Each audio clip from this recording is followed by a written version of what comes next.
Good morning friends. Manu का अपन अध्ययन कर रहे थे। पिछले वीडियो में मनु के राज्य की उत्पत्ति का सिद्धांत और सप्तांग सिद्धांत का अपन ने अध्ययन किया था। आज अपन देखेंगे मनु के परराष्ट्र संबंध या परराष्ट्र नीति संबंधी विचार। दूसरे राज्यों से किस प्रकार के संबंध स्थापित करने चाहिए एक राज्य को, इस संबंधी मनु के जो विचार है उनका अध्ययन करेंगे। मनु ने इस संबंध में एक तो मंडल सिद्धांत दिया, एक इन्होंने षड्गुण नीति दी, एक 4 प्रकार के उपाय बताए। सबसे पहले अपन मंडल सिद्धांत को देखेंगे। मंडल सिद्धांत में 12 राज्यों को आधार बना के ये मंडल सिद्धांत दिया गया, जिसमें यह माना जाता है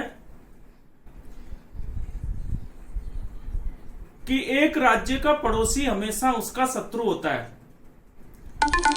और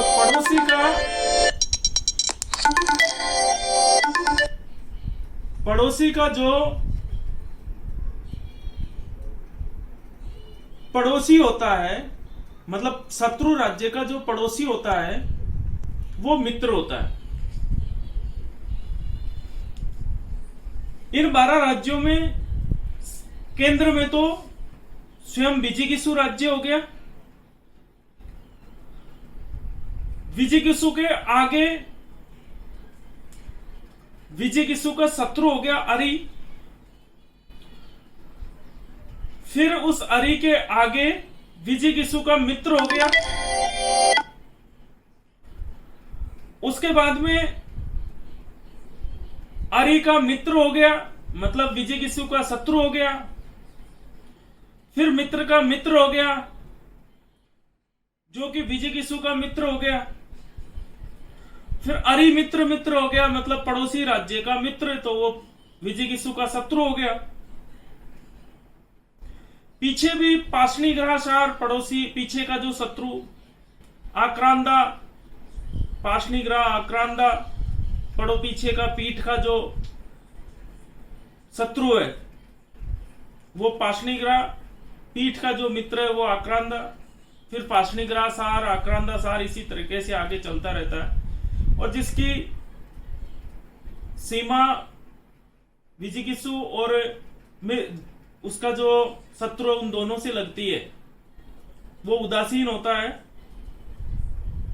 और इनसे जो बाहर की तरफ, मतलब जो दोनों से सीमा लगती है वो मध्यम होता है, जो दूर होता है वो उदासीन होता है। इस मंडल सिद्धांत का अपन और आगे इसका अच्छे तरीके से जो इसको परिभाषित किया है, तरीके से जो समझाया है वो कौटिल्य ने समझाया। आगे अपन अध्ययन करेंगे कौटिल्य में इस मंडल सिद्धांत का पुनः। आगे जो परराष्ट्र संबंधों के लिए जो सिद्धांत दिया अगला, वो मनु ने दी षड्गुण नीति, मतलब 6 गुणों वाली नीति, जिसमें वो 6 गुण बताता है: संधि, विग्रह, यान, आसन, संश्रय और द्वैधी भाव। षड्गुण नीति के 6 अंक कौन कौन से बताता है वो? संधि, विग्रह, यान, आसन, संश्रय और द्वैधी भाव। एक एक को अपन देखेंगे। संधि, संधि कब करनी चाहिए किस राज्य को? जब ऐसा लगे कि शत्रु से हार सुनिश्चित हो या लंबे समय तक युद्ध की संभावना, लंबे समय तक युद्ध चलते रहने की संभावना हो, तो राज्य को ऐसे शत्रु से संधि कर लेनी चाहिए, उसी में फायदा है।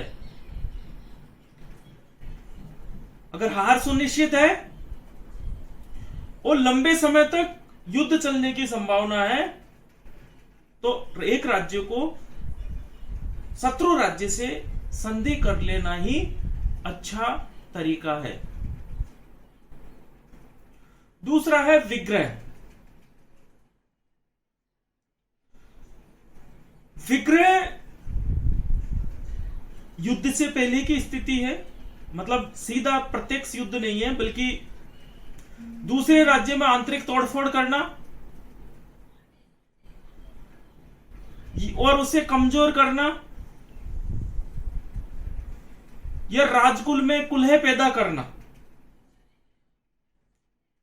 ये विग्रह के तरीके हैं।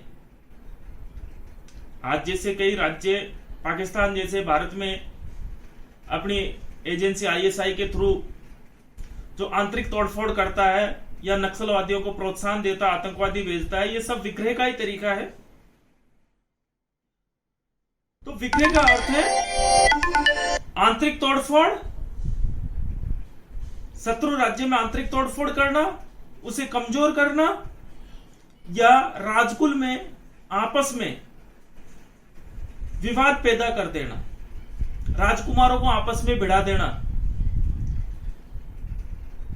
अगला जो मनु तरीका बताता है वो है यान। यान का मतलब है सीधा युद्ध। अगर राज्य को जीत की संभावना सुनिश्चित लगे या अपनी जीत सुनिश्चित लगे, दिखाई दे, तो प्रत्यक्ष आक्रमण की नीति अपनाने ली चाहिए। इसके अलावा अगला षड्गुण नीति में आसन। आसन का अर्थ है दो राज्यों में युद्ध की स्थिति है और बीच में पड़ने से कोई लाभ नहीं है, तो तटस्थता की स्थिति अपनानी चाहिए। अगर दो राज्यों में कोई युद्ध की स्थिति है तो उसमें अनावश्यक बीच में, अगर आपको बीच में पड़ने से कोई लाभ नहीं हो रहा, तो उसमें तटस्थता की स्थिति अपना लेनी चाहिए। अगला है संश्रय। अगर विरोधी से या शत्रु राज्य से हार सुनिश्चित दिखाई दे, तो सबसे शक्तिशाली राज्य का आश्रय ले लेना चाहिए। संश्रय का क्या अर्थ है? अगर पड़ोसी से या शत्रु से सुनिश्चित हार दिखाई दे, तो राज्य को दूसरे राज्य का आश्रय ले लेना चाहिए। द्वैती भाव, अंतिम है द्वैती भाव। द्वैती भाव का अर्थ है छोटी सेना को सामने से और बड़ी सेना को पीछे से आक्रमण करना चाहिए। सेना को दो भागों में बांट दो, छोटी और बड़ी। छोटी सेना को सामने से और बड़ी सेना को पीछे से आक्रमण करवाना चाहिए। सेना को दो भागों में बांट के दोनों ओर से आक्रमण, सामने से छोटी सेना से, कमजोर सेना से, और पीछे से मजबूत और बड़ी सेना से आक्रमण करवाना चाहिए। ये होता है द्वैती भाव। इस षड्गुण नीति का पालन करते हुए पड़ोसी से या दूसरे राज्यों से संबंध स्थापित करने चाहिए। परराष्ट्र संबंधों में अगला बताता है मनु चार उपाय है। साम दाम दंड भेद। साम का अर्थ है समझा बुझा के, दाम का अर्थ है आर्थिक सहायता देके,